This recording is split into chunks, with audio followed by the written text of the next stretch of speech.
Shalom, shalom, colegas de estudo. Bem-vindos a mais um vídeo e a mais um estudo por aqui. Eu sou o Ben Zion, esse espaço é o nosso Beit Midrash, e esta é a playlist do estudo do Sefer Moreh Nevuchim, o Guia dos Perplexos de Maimônides. Nós ainda estamos no primeiro tomo, nós fazemos uma leitura bastante devagar de cada um dos capítulos e temos que trabalhar vários conceitos, então a gente acaba demorando um pouco para avançar. Mas conseguimos, neste processo, chegar no capítulo 53 do primeiro tomo. O que é, se você for parar para pensar, um avanço considerável dentro do guia, especialmente porque nós estamos realmente olhando para a obra toda, né? Nós estamos estudando com bastante afinco. O primeiro tomo dele terá 76, então o fato de estarmos no 53 implica que nós estamos para lá do meio, né? Então, antes de começarmos, saiba que tudo que é produzido aqui no Beit Midrash é graças aos nossos apoiadores, e é por isso que nós não estamos produzindo tanto quanto. Nós temos poucos apoiadores no momento. Todo o conteúdo produzido aqui no nosso canal é um oferecimento dos nossos apoiadores, que nos ajudam através dos meios que estão descritos aqui no link do vídeo. Então, antes de mais nada, se você puder, deixa um like. Então você pode nos ajudar através dos meios que estão aqui na descrição do vídeo. Tem o link do Apoia-se, tem o link do Vaquinha, por meio dos quais os apoiadores mantêm a nossa programação. Beleza? Então nós vamos direto agora para o nosso texto. Guia dos Perplexos, primeiro tomo. Guia dos Perplexos, primeiro tomo, capítulo 53. Então vamos lá. A circunstância que fez com que se acreditasse na existência de atributos é semelhante àquela que fez com que se acreditasse na corporeidade. Então esse é o primeiro ponto para iniciar essa problematização do Maimônides em cima da crítica que ele faz ao pensamento popular religioso. A ideia de que se comete um erro, e o erro é acreditar na corporeidade, ou seja, imaginar o divino como um ser humano, uma pessoa humana. E ele fala, olha, similar a esse erro, tem o erro da ideia de atributos. Porque aquele que acredita na divindade como se fosse uma pessoa humana, também diz, o Deus tem atributos, ele é compassivo, bondoso, não sei do que, não sei o que lá, tem tal gosto, não sei do que, né? E toda essa parafernália é justamente aquilo que o Ramban nega, né? Então ele está falando, o motivo de um é o motivo do outro. A circunstância que fez com que se acreditasse na existência de atributos é semelhante à que fez com que se acreditasse na corporeidade. E o que faz acreditar na corporeidade? Ler a Bíblia literalmente. Esse é o erro que faz com que as pessoas acreditem na corporeidade. Ou seja, que pensem a divindade como uma exteriorização delas mesmas. Elas fazem isso porque elas são convidadas a fazer isso na medida em que leem literalmente livros da tradição judaica, em especial a Bíblia hebraica. Né? Que dos produtos da tradição judaica, a Bíblia hebraica é só mais um. Junto com a Mishnah, junto com Gemara e junto com os Midrashim e tudo mais. Então, a partir daí ele prossegue. Estes últimos, né, esses que acreditam na corporeidade, não chegaram a essa crença por especulação, mas seguindo o sentido literal de certas passagens na Escritura. Ou seja, se as pessoas não pensaram, não elaboraram uma teoria, não estão de fato investigando nada, não são estudiosos, pessoas que estão investigando, procurando decifrar um enigma, resolver um problema ou aprender como algo funciona. Essas pessoas simplesmente abrem um livro, leem A primeira ideia que vem à cabeça, acredita e ponto final. Que é basicamente o requerimento necessário para você ler a Bíblia literalmente. Você pode fazer isso sendo um completo semi-analfabeto. Semi, porque a pessoa sabe ler. Mas, tipo assim, ela só sabe isso também. Entende? Ela não tem nenhuma noção de mais nada. Então, uma pessoa que acabou de aprender a ler e ler o livro, concluiria isso. Mas isso aí significa muito pouco. Né? Então, ele está falando, olha, o mesmo ocorre com atributos. O mesmo erro de ler a Bíblia literalmente e tirar conclusões, a mesma coisa ocorre quando se atribui ao divino os tais atributos. Quando, nos livros dos profetas e da Torá, Elohim é descrito por atributos, tais passagens são tomadas em seu sentido literal e então acredita-se que Elohim possua atributos. Então é muito importante essa observação, né? Essas passagens são tomadas no seu sentido literal. Por quê? Porque a característica que destaca a tradição rabínica das outras tradições religiosas concorrentes, daí se inclui até a origem do cristianismo, se dá no fato de que tais escolas, tais grupos, propunham uma visão mágica de mundo e, na medida em que propunham uma visão mágica de mundo, procuravam tentar convencer pessoas de que essa visão de ver o mundo de maneira mágica seria uma visão tradicional, que seria, digamos, a palavra de ordem para você conquistar o coração da população, pelo menos daquela população. Quando você associa algo à tradição dos ancestrais, ou diz que eram o que os ancestrais pensavam, você tem mais chances de convencer aquele grupo. Então eles diziam que, olha, nós acreditamos em mágica, o mundo vai acabar, tem anjos e demônios batalhando, roubando almas. E na medida em que eles queriam demonstrar isso, eles faziam uma leitura do livro, da Bíblia hebraica, que mesmo com tudo isso, não dizia o que eles estavam dizendo, mas que se fosse interpretado literalmente, parece que está falando isso mesmo. Entende a diferença? Porque a Bíblia hebraica ela não trabalha temas que são caros para a religião. Exemplo, salvar almas. Fantasmas, espíritos, não estão na Bíblia hebraica, nem mesmo na sua linguagem. Não há na Bíblia hebraica esta linguagem sequer. Lembrando que ela foi escrita originalmente em hebraico e é dessa linguagem que nós estamos falando. Então ela não tem o imaginário todo trabalhado do Deus que vai matar todo mundo a menos que você seja dessa religião específica. Não tem isso daí. Então a gente fica de onde o cara tira. Bom, mas ele lê literalmente um texto lá e daí, a partir daí, qualquer loucura que vier, será apenas um derivado desta primeira. Então, eles não chegaram a essa crença por meio de especulação. Não é o resultado de estudo isso. Eles leem literalmente certas passagens. O mesmo ocorre com os atributos. Quando nos livros dos profetas e da Torá Elohim é descrito por atributos, tais passagens são tomadas em seu sentido literal. E então acredita-se que ele possua atributos. Ou seja, o fundamento é ridículo. Né? Como se ele devesse ser exaltado acima da corporeidade e não acima das coisas conectadas à corporeidade. Ou seja, os acidentes. Quer dizer, as disposições, né, que nós hoje entendemos como disposições psíquicas, mentais, né, todas as quais são qualidades e conectadas à corporeidade.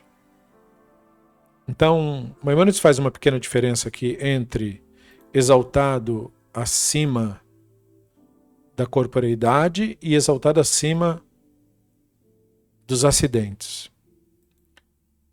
Porque o pessoal que defende a ideia de Deus físico, acredita que então, por isso, por ele, sempre é um ele, né? Ser assim, ele pode ser, ou precisa ser, em alguns casos, agradado, e aí o pessoal faz alguma coisa. Hoje em dia, encenação, musiquinha, coisas, né? Só que isso seria relevante para alguma coisa que fosse a origem do universo inteiro? Muito difícil, né? Então, por isso que o Ramban compara, fala, olha, eles acham que ele tem que ser exaltado acima da corporeidade. Ou seja, apenas dizer que ele é o bonzão. Carlos Ruas, o cartunista, já fez alguns episódios das suas charges de um sábado qualquer, no qual, né, o Deus faz homenzinhos e eles ficam dizendo lindão, gostosão, bonitão, nós te amamos, para massagear o ego, né? É isso que Maimônides quer dizer com que eles acham que ele tem que ser exaltado acima da corporeidade. Ou seja, que apesar de ser um ser que seria a origem do mundo, essa coisa é pedante, carente, pateticamente megalomaníaca, que é homenageado com musiquinhas e encenações em templos, igrejas e sinagogas, né? E aí Maimônides fala, então eles acham que é isso e não que ele é exaltado acima das coisas conectadas à corporeidade, ou seja, os acidentes, quero dizer, as disposições. Ou seja, que o correto seria pensar que isso está acima daquilo que é conectado à corporeidade. E, portanto, toda a estrutura composta. E se isso estivesse ou fosse crido por essas pessoas como algo acima disso, então homenagens do ponto de vista físico, musiquinha, encenação, bajulação, suborno, não teria nenhum tipo de efeito, porque essa coisa, segundo essa visão maimonidiana, estaria tão acima dos acidentes que acidentes não teriam nenhum efeito sobre isso. Você, como nós lemos recentemente no Talmud, você não conseguiria persuadir isso com palavras, porque como isso estaria acima dos acidentes, não teria como, por exemplo, apelar para o seu lado emocional, porque ele não tem nenhum lado emocional. Não teria como convencer por meio de bajulação, promessas. Entende? Não tem como. Simplesmente não teria meios de fazer isso. Então Maimônides está falando, na tentativa de homenagear, esse pessoal acaba diminuindo o negócio.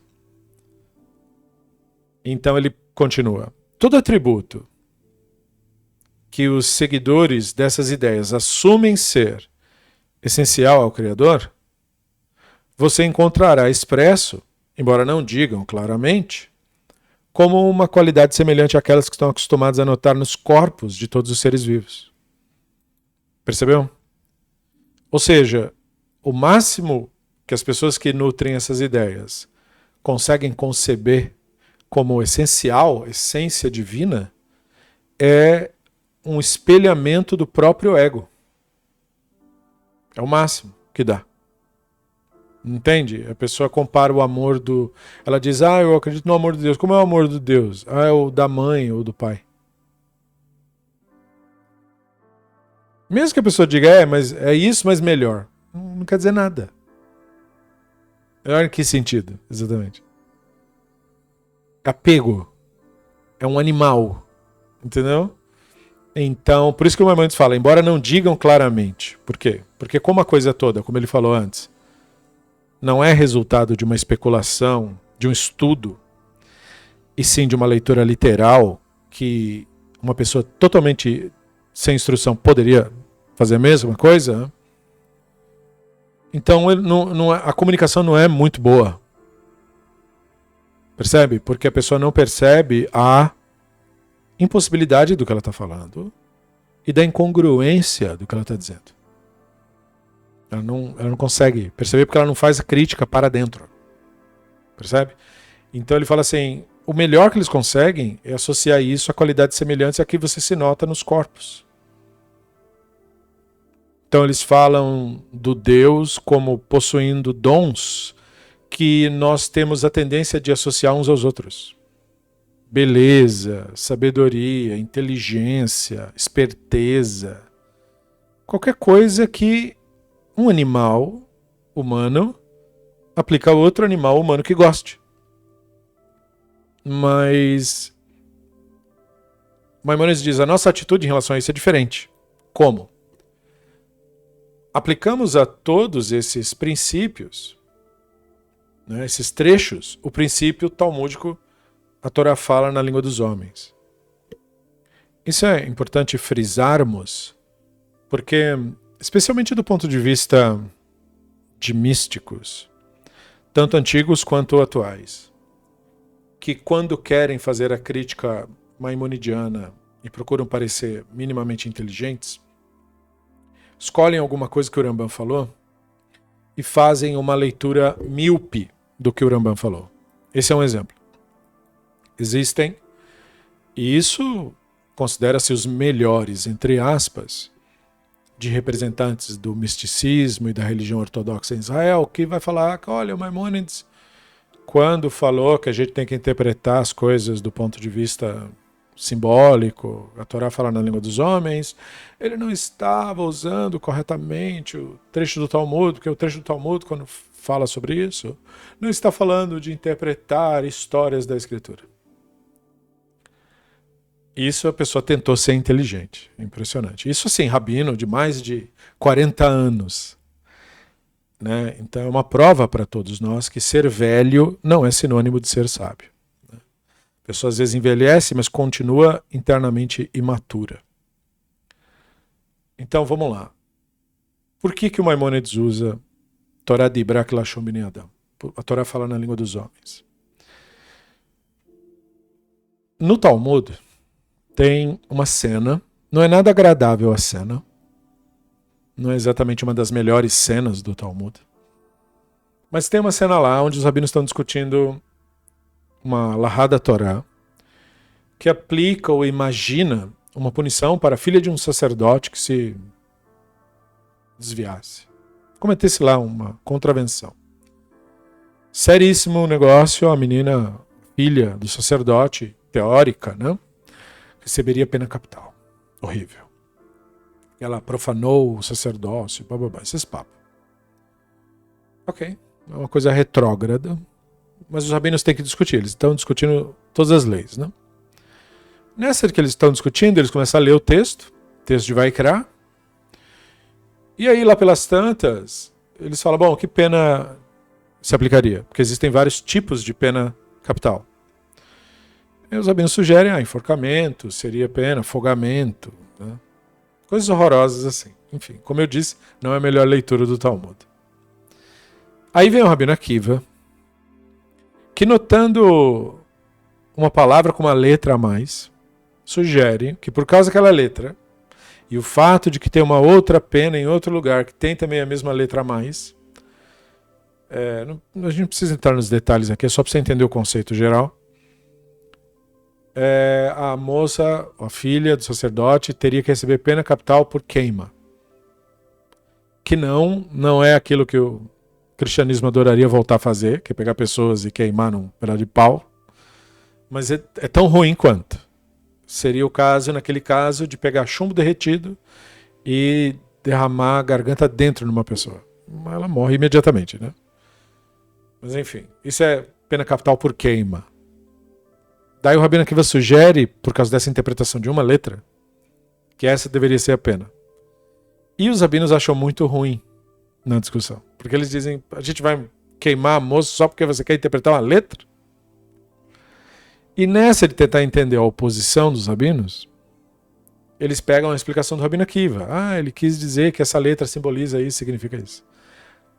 E daí o Talmud sempre tem o costume de falar, bom, e na opinião de você que discorda, o que essa letra quer dizer então? E aí vem a famosa frase. O Talmud responde, os sábios respondem, olha, essa letra quer dizer que Torá de Ibrak Lashon Bnei Adam. O que significaria que isso é uma expressão supérflua. Porque a letra não estaria lá para adicionar nada à interpretação, seria apenas uma espécie de maneirismo linguístico que está presente no texto, porque o texto se expressa na linguagem comum. Torá de Ibrak Lashon Bnei Adam. A Torá fala na língua dos homens. Muito bem. Então essa seria a interpretação que consta no Talmud, e o uso, então, seria estritamente esse? Não necessariamente. Com essa observação do Talmud, o que se cogita? Se cogita a Torá, que a Torá tem expressões supérfluas, que não necessariamente carregam consigo nenhum significado misterioso. É esse o ponto de Maimônides aqui. Quando Maimônides nos diz que nós aplicamos a todos os trechos que as pessoas acham que são atributos o Torá de Ibrak Lashon Bnei Adam, o que ele está nos dizendo, para bom entendedor, né, é que todos os trechos antropomórficos e antropopáticos da Bíblia hebraica inteira, da Torá e dos profetas, né, porque os outros livros não lidam com esse assunto específico, todos esses trechos são supérfluos. Eles são supérfluos porque eles não adicionam entendimento sobre a coisa em si. Ou seja, sobre o divino. Por que não? Porque não é possível fazer isso. Essa coisa, chamada Elohim e tal, não é uma coisa que possa ser descrita. Logo, não tem atributos. Não de verdade. Então, por isso que Maimônides fala, é uma expressão supérflua. É uma expressão supérflua porque ela não está objetivando adicionar informação. Ele está apenas usando linguagem coloquial. Nós somos acostumados a antropomorfizar as coisas. Antropomorfizar você faz o tempo todo. Você, às vezes, usando o seu celular, ele não carrega rápido ou demora um aplicativo e você fala, mas esse celular é burro, vai logo. Você está falando com um pedaço de plástico. Você não está, mas você tem o hábito de antropomorfizar. Você fala com telefones, você fala com animais, você fala com o tempo, você fala consigo mesmo. Então, o que a Torá está fazendo, segundo Maimônides, é simplesmente aplicando a mesma concepção. Ela está pegando valores e ideias que se pretendeu apontar naquele momento e está utilizando isso como linguagem. Mas ela não deve ser vista como se ela estivesse fazendo uma descrição da coisa que não pode ser descrita, porque a coisa não pode ser descrita. Então, ele prossegue. E dizemos que o objetivo de todos esses termos é descrever Elohim como o mais pleno, não como possuindo aquelas qualidades que seriam apenas plenitude em relação aos seres vivos criados. Muitos dos atributos expressam diferentes atos de Elohim. Então, todos os antropomorfismos e antropopatismos objetivam comunicar ao povo comum a ideia de que Elohim é algo pleno. E para que as pessoas internalizassem a ideia, aquilo que na antiguidade era para ser considerado maior e melhor qualidade de algo, era então permitido, num poema, canção ou texto, ser associado ao Elohim. Então ele dá o exemplo de coisas que as pessoas achavam sublime. Ver. Uma pessoa cega, uma pessoa desgraçada, não vê, tal, ou perdeu a visão, especialmente para quem tinha visão e perdeu. Quem nasceu sem a visão não é tanto isso, mas quem tem visão e perde sente muita falta. O mundo, né, perde a referência. Da mesma forma, ser capaz de se locomover. né? E os encantos, sentir um aroma agradável, coisas sublimes. Então essas coisas, por serem consideradas na opinião popular em alta estima, são todas elas atribuídas ao divino. Você vê o divino cheirando, não comendo, mas cheirando você vê, né, no livro, no caso. Ele cheirou, sentiu o aroma da oferta. Andando, o Elohim caminhava pelo jardim, ou o Elohim viu o que acontecia. Então o ver, o caminhar, foram trabalhados em capítulos anteriores do guia, e eles são alusões a conceitos, mas eles também são o que havia de mais sublime que se poderia atribuir a algo. A ideia é que as pessoas superassem uma velha ideia, né? Porque a questão toda é se a visão, o caminhar ou o olfato não comunica nada neles mesmos, né? Como se eu tivesse que explicar metafisicamente o cheirar do divino. Não. É a questão da percepção sem os outros sentidos, só pela internamente, entende isso? Mas por que fazer isso? Então Maimônides nos ilustra que é para apontar, no caso a população, na direção de uma ideia do Elohim que fosse mais sutil, daí plena, contrastando com as ideias anteriores, nas quais o Elohim é retratado como mais animalesco. Você vê em religiões, quanto mais antigas elas são, a ideia de deuses é cada vez mais animalesca, chegando a um ponto que, dependendo da religião, mesmo que ela exista atualmente, se aquilo é uma representação de uma antiguidade ancestral, as pessoas representam aquilo com características animais. Tipo o espírito rosna, em vez de falar. Entendeu? Mostra os dentes, age de maneira estranha. Você vê muito isso em religiões hindu. Algumas representações de divindades são bastante animalescas. Rosna. Você vê em algumas religiões africanas representação de orixás como entidades que rosnam ou fazem alguma coisa assim, para essa conexão da natureza, do natural, do bruto, né? Daquilo que é da floresta, coisas desse tipo, do grito, né? De coisas muito assim natureba. Né? E os antigos israelitas também representavam o Elohim de uma maneira muito próxima da natureza.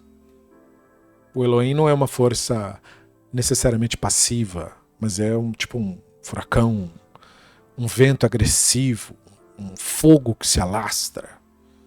E quando um profeta tinha contato com isso, ele desmaiava, se estribuchava no chão, coisa desse tipo. Coisa meio selvagem, a coisa não vem e se assenta em você tranquilamente. Não, ele vem logo e te derruba. Tipo isso. Na medida em que esse pensamento vai sendo desenvolvido, uma versão mais polida passa a ser pensada. Então se utiliza a velha linguagem, e aí, por isso, usar o antropomorfismo e o patismo. Antropopatismo, quer dizer. Né?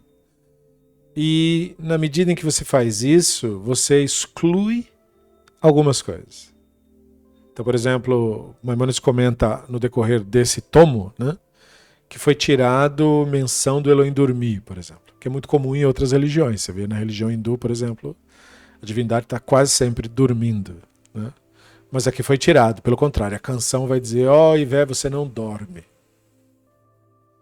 Entende? Por quê? Porque naquela cultura, região de mundo, o dormir, né, o estado de, inclusive, de fragilidade do sono era considerado uma coisa menor.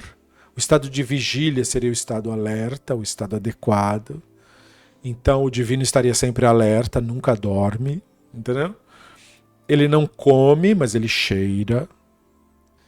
Ele vê e ele escuta e ele fala. Mas ele não rosna. Ele não lambe, ele não morde. Percebeu? Então, essa O uso dessas terminologias, Maimônides quer nos levar a pensar, são para educar pessoas que tinham uma visão mais animalesca do divino, para que tivessem uma versão não civilizada, não vá confundir as coisas. Uma versão sublime, que superasse o animal. E na superação do animal está a superação do humano. Né? O humano também é animal, nesse caso. Por isso Aristóteles vai nos descrever como o animal que fala. Né? Então,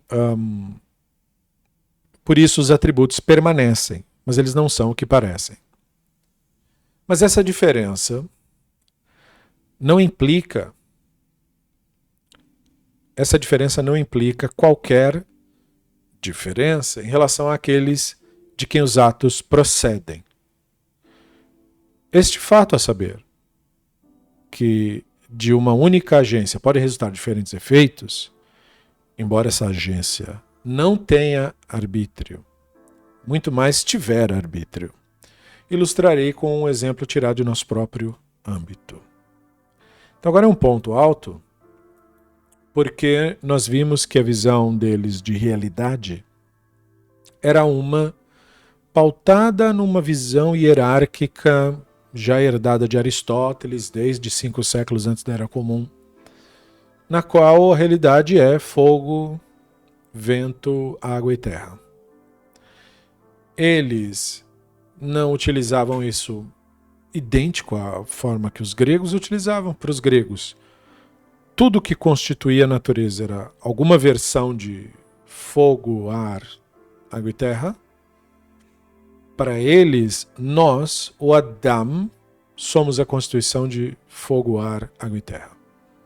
Então nós não encontramos na Bíblia hebraica, já falamos isso por aqui em outros vídeos, a construção do nosso senso de identidade com a dicotomia de corpo-fantasma, mas a construção de Guf, Nefesh, Ruach e Neshama. O Guf seria a nossa alma vegetal, a Nefesh, alma líquida, o Ruach, alma aérea ou aeróbica, e a Neshama, alma flamejante. O Guf é a estrutura vegetal, aquilo que veio da terra. Então quando o Bereshit descreve fazer o homem do solo, por isso que a palavra é Adamá e não Eretz.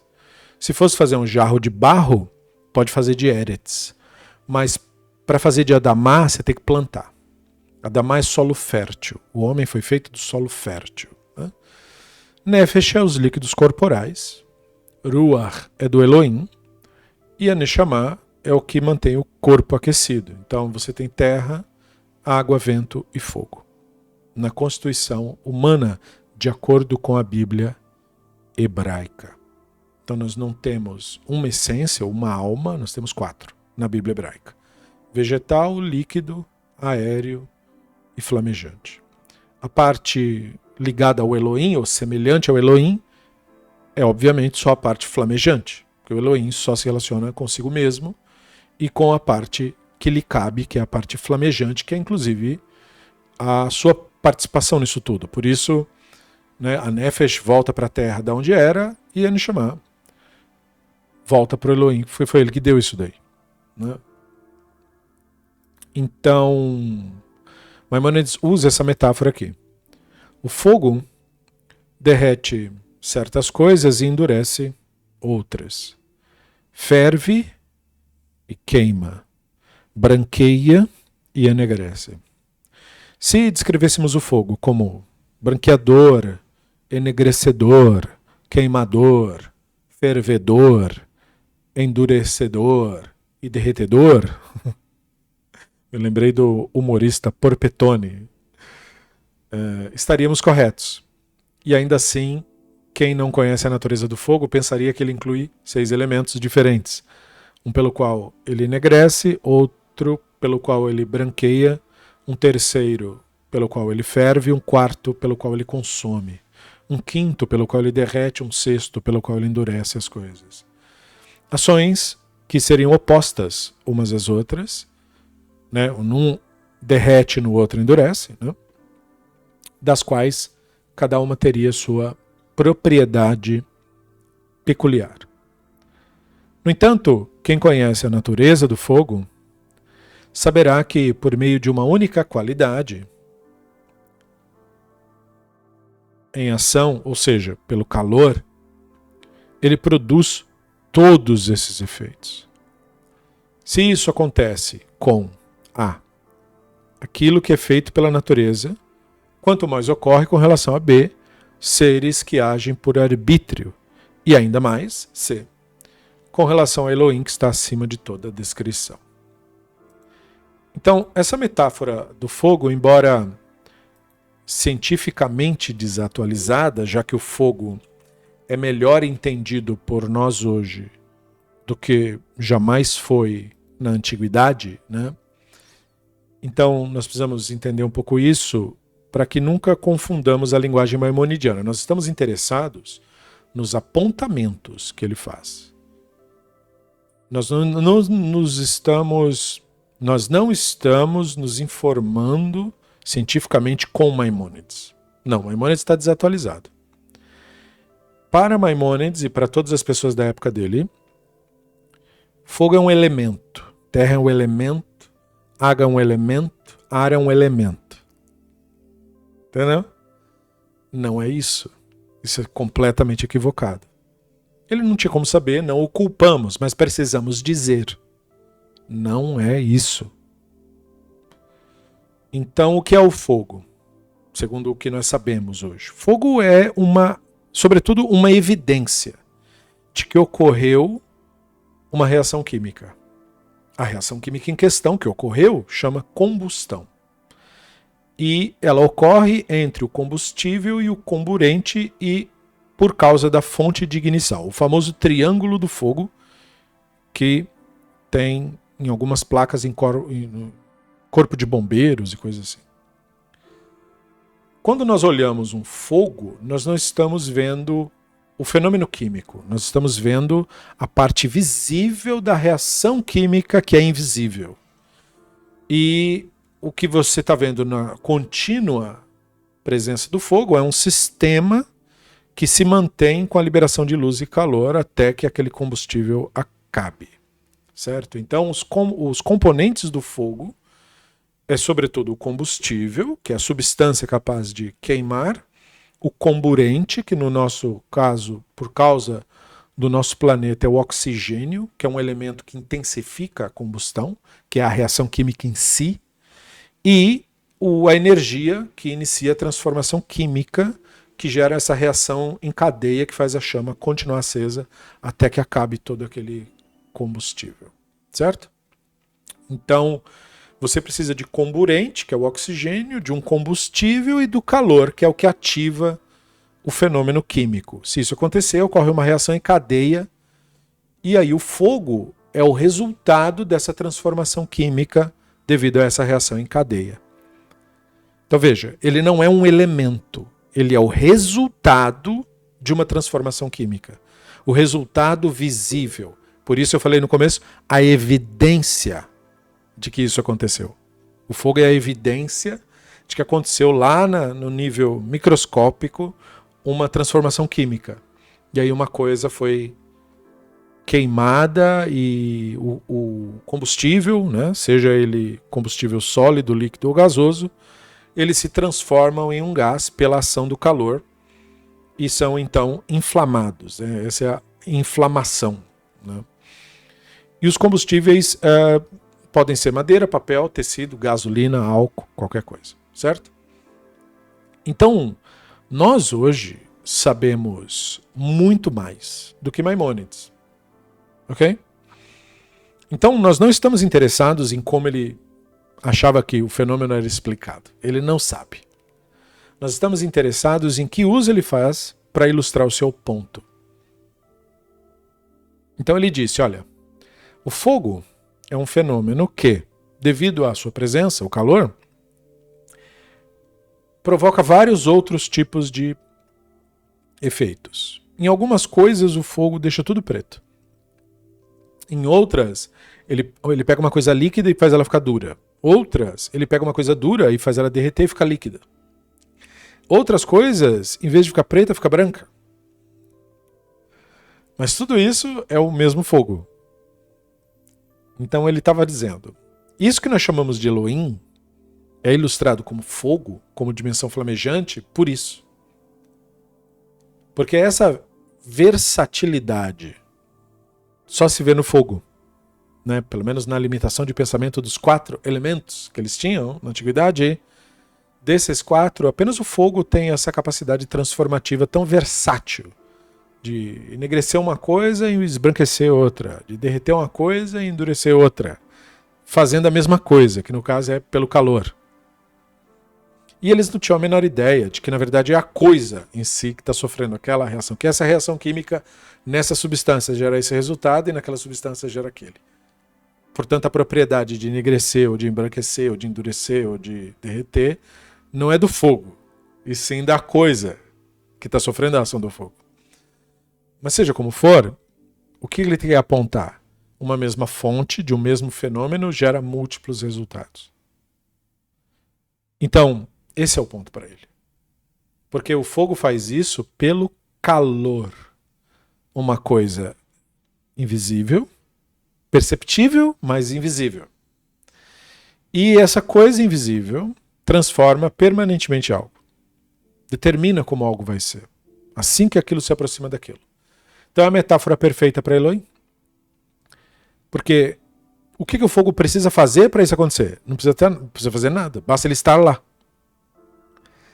Maimonides quer isso do fogo. Entendeu? Da mesma forma, a realidade se desdobra em múltiplos fenômenos.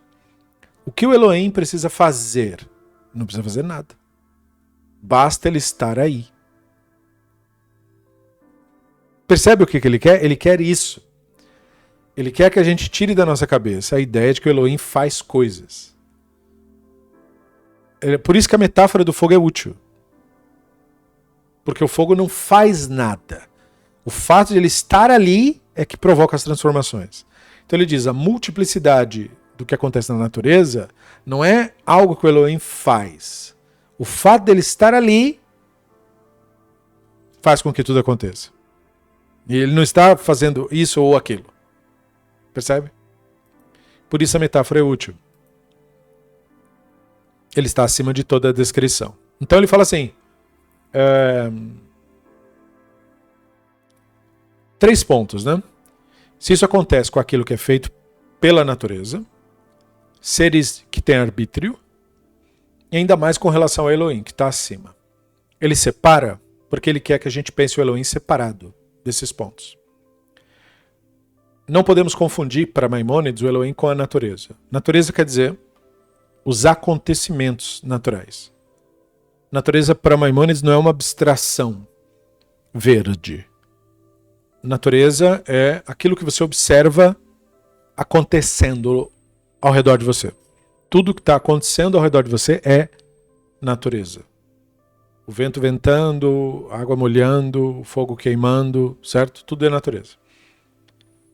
Então ele falou, a fonte da realidade afeta a natureza. A fonte da realidade afeta os seres com arbítrio, porque nós temos calor no corpo, e por isso estamos aqui. Então ele fala, ainda mais com relação ao Elohim que está acima, porque ele quer que o Elohim seja separado do arbítrio e separado da natureza. Como separado? Separado no sentido de que não é tratado como coisa composta. A natureza é composta dos seus elementos constitutivos. Certo? Floresta de árvores, deserto de grãos de areia. A natureza é composta. Os seres dotados de arbítrio, nós e os animais, somos também compostos. Nossos corpos têm partes feitas de tecidos, órgãos, estruturas. E o Elohim? O Elohim está fora de qualquer estrutura composta. É o não composto, a não composição. Se nós definimos ser como coisa composta, então o Elohim não é ser. O Elohim é não ser. Se nós definimos existência como coisa composta, então Elohim é o não existente. Porque não é composto. Mas o que Maimônides quer nos enfatizar é, nada disso importa. O Elohim está para o mundo como o calor do fogo está para o objeto que é queimado. O calor que emana do fogo provoca a transformação no objeto. Então, o que chamamos de ação do Elohim são os efeitos disso na natureza. A natureza estar em movimento e as coisas estarem acontecendo é o calor, que seria do Elohim no caso. Então, ainda que você não saiba ou não consiga ver a chama, você vê que o mundo acontece. E o fato do mundo acontecer é um indicativo da chama, da fonte, né? Então, ele está acima de toda descrição e isso não afeta em nada a concepção. Se, portanto, percebemos em Elohim certas relações de vários tipos, pois a sabedoria em nós é diferente do poder e o poder da vontade, não se conclui de modo algum que elementos diferentes estejam realmente contidos nele, ou seja, que o Elohim fosse composto, que contenha um elemento pelo qual conhece, outro pelo qual quer, outro pelo qual exerce poder, como é de fato o sentido dos atributos do Elohim segundo os atributistas. Certo? Que os atributistas ou os antropomorfistas são essas pessoas do nosso campo ou de outras religiões que pensam o divino como físico e como ele é um animal, um ser físico, ele tem vontades, desgostos. Geralmente é descrito como uma pessoa megalomaníaca, que gosta de bajulação, né, o tempo todo, de preferência, que tem certa visão política, certos gostos, gosta de certas cores, ou de certas pessoas, ou de certos grupos populacionais, né? Então Maimonides está falando, não, isso não é como nós, em nenhuma medida. Então, mas os atributistas, mesmo que não tenham a honestidade intelectual de falar, é mesmo, essa posição que nós estamos defendendo está apresentando o divino como uma pessoa física. Nem todos têm sequer a honestidade de admitir isso, porque ou às vezes a pessoa não tem capacidade de entender mesmo, porque não pensa muito sobre isso, mas mesmo quando chegam a tal conclusão, de uma maneira simulada, fingem que não é isso. Entendeu? É uma saída. Todo ignorante usa. Então, alguns deles expressam isso claramente e enumeram os atributos como elementos adicionados à essência. Tipo os místicos, né? Os 10 sefirot e tal. Outros, no entanto, são mais reservados em relação a esse assunto, mas indicam sua opinião, embora não a expressem palavras distintas e inteligíveis. Essa a gente pode pensar na maioria da ortodoxia, porque é um pessoal pouco escolarizado, então a capacidade de conversar, de articular é muito reduzida. Não é uma pessoa que consiga elaborar nada, né? Tem conhecimento raso sobre as coisas, não consegue dissertar. E essa incapacidade impede que a pessoa elabore melhor aquilo que pensa, né? E aí, portanto, eles acabam escondendo a própria ignorância, sendo reservados. Eu não falo sobre isso. Aí você fica com aquela... Algumas pessoas acham que ele não fala porque é um segredo. Não, é porque não sabe mesmo. Não é porque é segredo, não. Não sabe mesmo. Não estudou o assunto e não sabe nem por que você está perguntando. Então, assim, por exemplo, alguns deles dizem: Elohim é onipotente por sua essência, sábio por sua essência, vivo por sua essência e dotado de vontade por sua essência. Veja, todas essas expressões significam o quê? Não significam nada. Essas frases parecem bonitas, né? O Elohim é onipotente. E o que isso quer dizer? Não quer dizer nada. É uma afirmação vazia. Qual seria a ideia fantasiosa? Onipotente, quer dizer, ele pode fazer todas as coisas. E pode fazer todas as coisas? Pode? Ele pode fazer você voltar no tempo? Você já pediu para ele? Me faz voltar no tempo. Ele pode pegar uma pessoa velha e fazer voltar a ter a aparência de 20 anos instantaneamente assim? Pode? Hã? Não pode, né? Sabe por que não? Porque isso é uma fantasia. Sabe o que significa? Que essa frase é uma frase inútil. Ela não significa nada. Ele é onipotente, ele pode qualquer coisa. Né? Ele é sábio. O que é isso? Sábio é uma pessoa madura, um sobrevivente, um animal que aprendeu a sobreviver no planeta. É um animal sábio. Sábio é um elefante que com os pés consegue achar onde tem água no meio do deserto. Isso é sábio. Como que o Elohim é sábio? Como que ele amadureceu? Quando que ele era jovem e amadureceu? Percebe? Não quer dizer nada falar isso. Nada. Ele é sábio. Vivo. Como vivo? Vivo é uma coisa que nasceu. Que saiu do órgão genital de alguma fêmea, de algum animal. O Elohim nasceu. Tipo no cristianismo. Saiu do meio das pernas de uma mulher. Porque aí ele estaria vivo. E aí ele poderia morrer. Porque a condição de morrer é estar vivo. Algo que está vivo morre. Essa é a regra. Então se o Elohim está vivo, então ele nasceu das pernas de alguma mulher aí. Da Asherah, mas não pode ser. A Asherah era esposa dele, não mãe dele. Entende? É sem nexo a expressão. Por quê? Porque é utilizada de uma maneira irrefletida, literalista, dotado de vontade. Vontade expressa a ideia de necessidade. Vontade é aquilo que surge quando eu tenho uma necessidade. Que necessidade teria isso? Necessidade de quê? Necessidade de quem?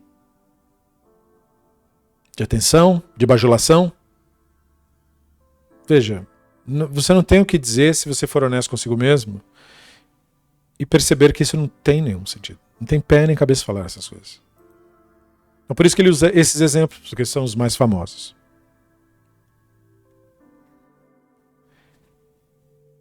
Ele faz um adendo agora. Mencionarei a você como exemplo, a razão que, sendo uma única faculdade e não implicando pluralidade, é muito importante essa concepção maimonidiana, já explico por quê, permite ao Adam conhecer muitas artes e ciências. Pela mesma faculdade, o Adam é capaz de semear, fazer trabalhos de carpintaria, tecer, construir, estudar, adquirir conhecimento de geometria e governar um estado. Do que ele está falando aqui? Ele não está falando da sabedoria. Maimônides aqui está falando daquilo que, na sua visão, nos constitui como o que somos. Da consciência. Por isso que ele diz, essa capacidade que temos é uma única faculdade. Não implica pluralidade. Você não tem a capacidade de semear, né, como ele tá. O que é a capacidade de semear? Você pode pensar que semear é pegar uma semente e jogar no chão. Não, não é isso que é semear. Semear exige você conhecer diferentes espécies de plantas, seus comportamentos, épocas de frutífero, que está frutífero ou não está, quanto tempo leva para crescer, quanto tem que regar. E você precisa decorar isso para cada e todo tipo de semente. Qual a profundidade que você tem que pôr, como que você tem que molhar, quais são os riscos que aquilo tem de não dar certo. Insetos específicos consomem aquilo, frio, tem que estar na temperatura, qual a temperatura adequada. Semear implica esses conhecimentos todos, e não apenas jogar no chão. Fazer trabalhos de carpintaria exige projeção mental. Você quer fazer uma cadeira. Tá, mas quanto pesa o corpo humano? Qual a estrutura e a espessura de uma determinada cadeira para suportar o peso de uma pessoa média? E se a pessoa for maior, quanto de madeira eu tenho que ter para garantir que a pessoa é maior? E quão confortável ela tem que ter? E a ergonomia? E o apoio dos braços? E o apoio das costas da coluna? Como eu faço uma cadeira ser de uma maneira tal que ela não machuque a pessoa? Entende? Não é pegar madeira, juntar e colar uma na outra. Tecer. Tecer exige um enorme planejamento. Você vai pegar os fios da forma bruta e vai depois separá-los todos. Tem aquela roda de fiar que se usava antigamente para poder separar bolos de lã ou qualquer outra coisa em fios que tem que ser dobrado, depois esticado. Depois eles têm que ser trançados e aí tem formatos específicos que dão texturas específicas. E aí conforme a espessura que você faz, a quantidade de fios que você coloca, o quanto você aperta, aquele tecido vai ter uma característica ou outra. Se você fizer o tecido errado, ele é desconfortável para vestir. Se você fizer ele de uma maneira incorreta, ele vai rasgar fácil. Ou quando você lavar, ele vai estragar todo. Tudo isso você tem que levar em conta quando você vai tecer. Não é simplesmente chegar e botar e fazer. Fazer trabalhos de carpintaria, tecer, construir. Construir exige planejamento, não precisamos nem elaborar. Né? Estudar exige planejamento prévio.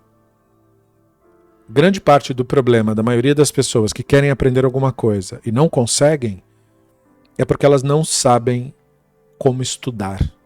Eles não têm método, não entendem o valor da rotina, não fazem as coisas no mesmo horário, não têm disciplina, porque não entendem que sem uma disciplina prévia, você não estuda nada e não aprende nada. Aprender exige você seguir um método.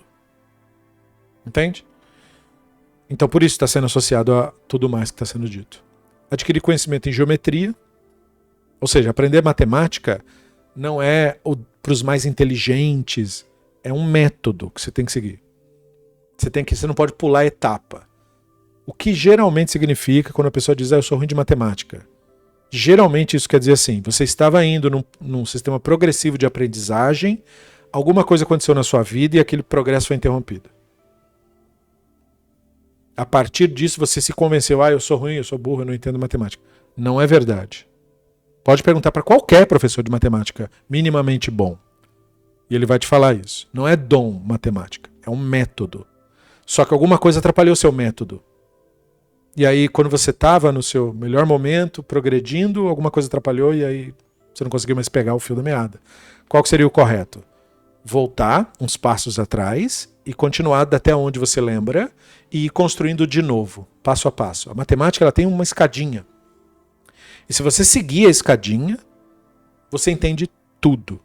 De verdade. Sem falsas esperanças. Porque não é um dom de nenhum espírito. É um método. Por isso que ele está falando. Adquirir conhecimento de geometria está dentro dessas capacidades do Adão. E governar um Estado. Porque aí, no caso, é gestão de recursos. Né? Em grandes quantidades. Para onde está o recurso? Tem que ir para suprir tal área, aquela área precisa, e aí o cara tem que estar atento à natureza, ventos. Você vê o que aconteceu no Rio Grande do Sul, aquilo ali não é uma catástrofe natural. Aquilo é resultado de má gestão. Aquilo é incompetência pura. Eles, infelizmente, colocaram para governar o estado deles uma ameba falante. Uma pessoa extremamente estúpida, que jamais deveria estar exercendo esse tipo de cargo. Não? Então aí o resultado é esse. Quando realmente precisa de um gestor, não tem, porque o cara simplesmente não sabe o que fazer. Não? Então todos esses casos que ele citou são casos da única faculdade que não tem pluralidade. Isso é muito importante, porque nós pensamos que todas essas coisas são feitas com a nossa mente. Não. Como eu acabei de dizer, usando o exemplo da matemática.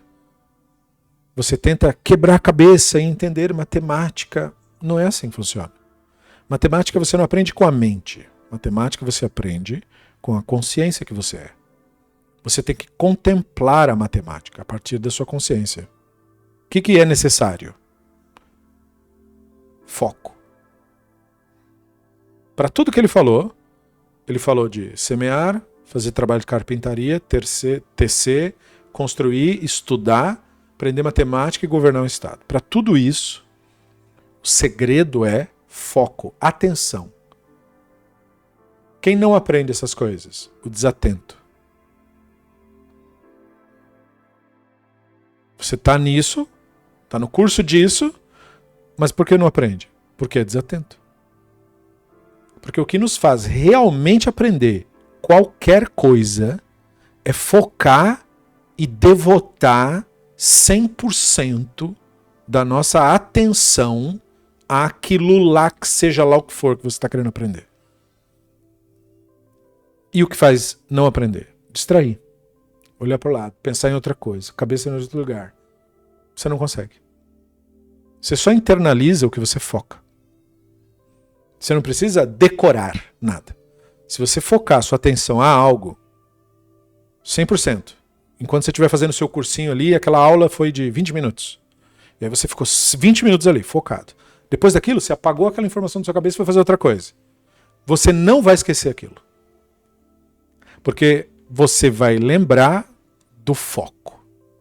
O foco cria a memória saudável, a memória que permanece. Então por isso que ele está falando, é uma única faculdade. Não é que a memorização é uma faculdade e a articulação é outra. É tudo uma coisa só. Tudo se foca na consciência. Onde o conhecimento está, aonde a consciência está. A consciência está lá. Por que nós temos grande facilidade de aprender quando novos? Porque temos grande capacidade de concentração. Nós ficamos, como a gente costuma dizer, entretidos. A coisa mais fácil é entreter uma criança. Ela fica entretida. O que ela está fazendo? Focando 100% da atenção naquilo ali. É isso que é o segredo do aprendizado. De qualquer coisa que seja. Então é disso que ele está falando. Né? Você é capaz de semear, fazer trabalhos de carpintaria, tecer, construir, estudar, adquirir conhecimento de geometria, governar um estado. Veja, do menor para o maior na concepção dele, né? Esses vários atos, esse é o ponto alto, resultantes de uma simples faculdade que não envolve pluralidade, ele insiste. São muito numerosos. Seu número, ou seja, o número de ações originadas pela razão, é quase infinito. Então entenda, o que Maimônides chama de razão é o que nós chamamos de consciência. Porque ele está especificando. O que ele quer dizer é algo que não envolve pluralidade. O pensamento é plural por natureza. Você nunca tem um pensamento. Você tem miríades, milhares de pensamentos. Centenas, de pensamentos. Mas nunca um pensamento. É um, associar a um, associar a um, associar a um, associar a um. Percebe? Isso que ele está falando, não. Ele está falando de algo que é essencialmente não composto. Que ele diz que é a nossa semelhança com o Elohim, não composição. A consciência. O ponto focal de atenção. Essa é a faculdade que é o segredo de tudo, na verdade. E o resto, os pensamentos, são ferramentas que a consciência tem que usar quando ela precisar. Ou seja, não é o pensamento que utiliza a consciência, é a consciência que utiliza o pensamento.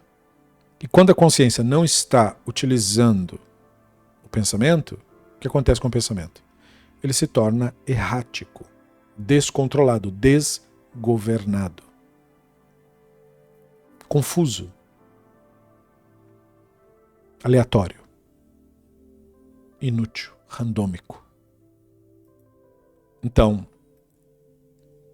é portanto compreensível como, em referência a Elohim, essas diferentes ações podem ser causadas por uma substância simples, que não inclui qualquer pluralidade ou qualquer elemento adicional. Percebeu como ele faz? A consciência que somos é para nós o espelho do que o Elohim seria. Entende? Não é, o nosso corpo não tem nada a ver com o Elohim. Os nossos pensamentos não tem nada a ver com o Elohim.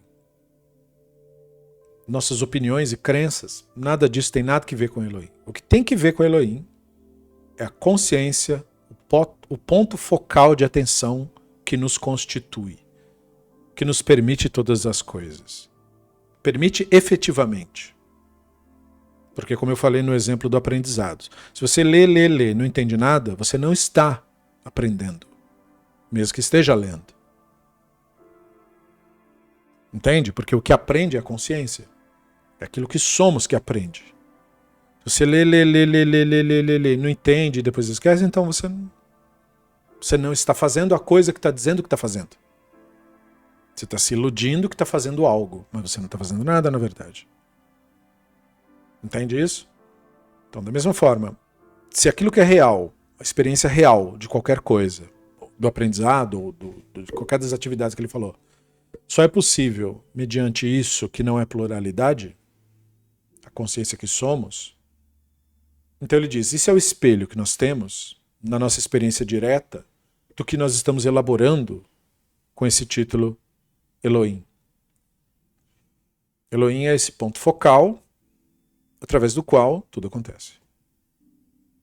Percebeu? Então, por isso é semelhança do Elohim. Né? E é assim que Maimonides justifica a nossa ligação com isso também. Porque, de outro modo, se a coisa não é composta e nós somos compostos, então como é que nós teríamos ligação com uma coisa dessa? Essa é a resposta que ele dá. Nós temos ligação com uma coisa dessa porque é algo em nós não composto, que é o que nos permite ter a existência que temos. E isso muitas vezes é desconhecido por nós. Porque veja, na nossa própria existência nós não temos consciência do papel da consciência na nossa vida. Nós achamos que a nossa vida é constituída de pensamentos. Isso é um erro. Pensamentos são os equívocos que nós cometemos. Quando nós nos confundimos com pensamentos nossos, como quando nós confundimos as coisas com o nosso pensamento sobre as coisas.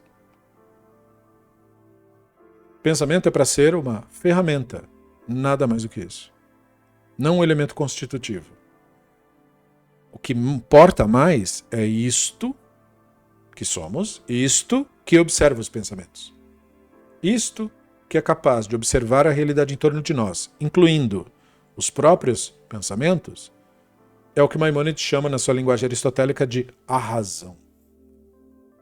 Ele chama aqui de a razão, em outros capítulos desse mesmo tratado, ele chama de a inteligência separada.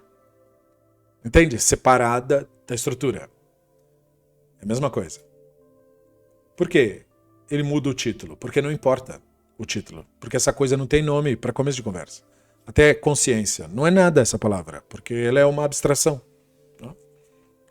É, portanto, compreensível como, em referência a Elohim, essas diferentes ações podem ser causadas por uma substância simples que não inclui qualquer pluralidade ou qualquer elemento adicional. Os atributos encontrados na escritura são ou qualificações de atos, sem qualquer referência à essência, ou indicam plenitude absoluta, mas não implicam que a essência de Elohim seja um composto de vários elementos.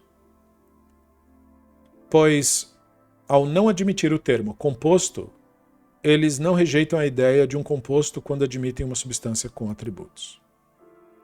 E, portanto, quando uma pessoa qualquer do nosso campo atribui à ideia do Elohim algum gosto ou alguma manifestação do cérebro humano, ele está atribuindo composição a isso e, portanto, está errando.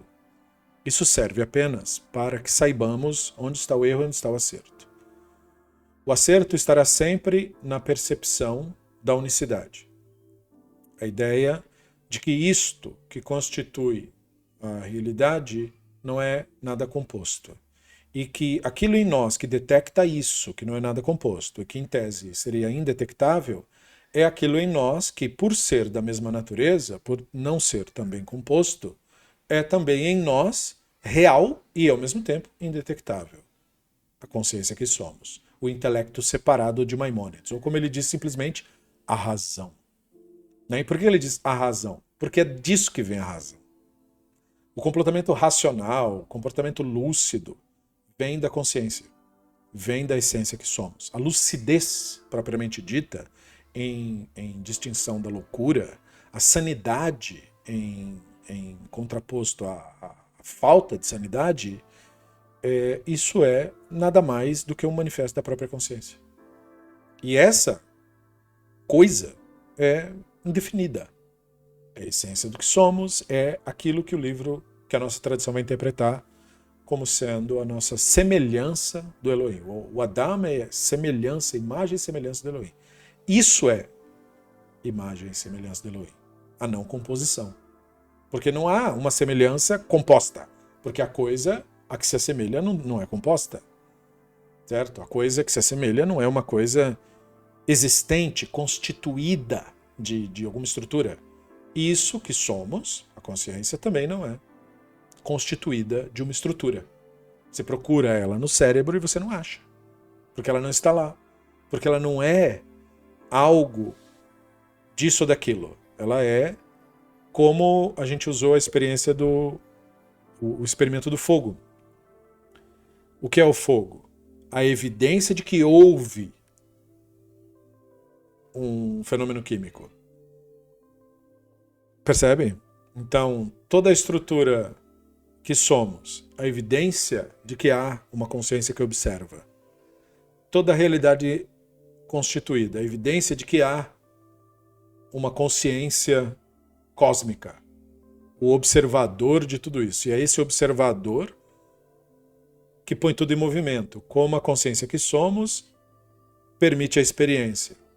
E isso, o que é? Isso não é, na verdade. Isso não é nenhuma constituição. O observador não é observado. Então tudo isso que você observa não é você. Tudo que você observar na realidade não será o divino. Porque o divino é o não observado que observa. Então, sendo o divino o não observado que observa, você tem nisso uma concepção, uma visão de mundo que não tem por objetivo sua crença. É um olhar sobre a realidade. Aquilo que constitui a realidade não está na sua composição. Não procure na composição aquilo que constitui. Da mesma forma que você não deve procurar nos pensamentos aquilo que te constitui, na tua própria composição, no teu corpo, nas tuas crenças, nos teus pensamentos.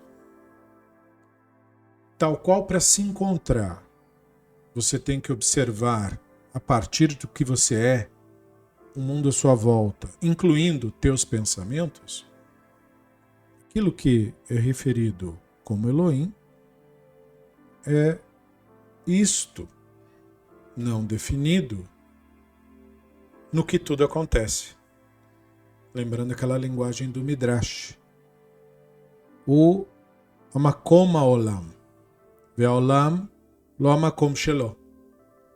Ele é o lugar do mundo. O mundo não é o seu lugar. Essa é uma antiga expressão do Midrash rabínico que expressa muito bem como os rabinos pensavam isso. Então, para eles, o Elohim não é nada na realidade, mas aquilo através do que a realidade é possível. É por isso que Maimônides procura nos mostrar que, sendo esta a visão, então não pode ser a visão antropomórfica. E, logo, não pode ser a visão antropopática.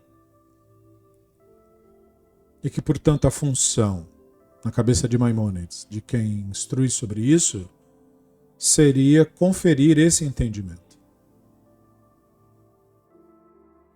E a questão toda volta para aquele tema de que, mas se o divino é isso, não é uma pessoa, não é composto, como você se relaciona com isso? E a questão é, você não se relaciona com isso. O que você faz é se relacionar com a realidade.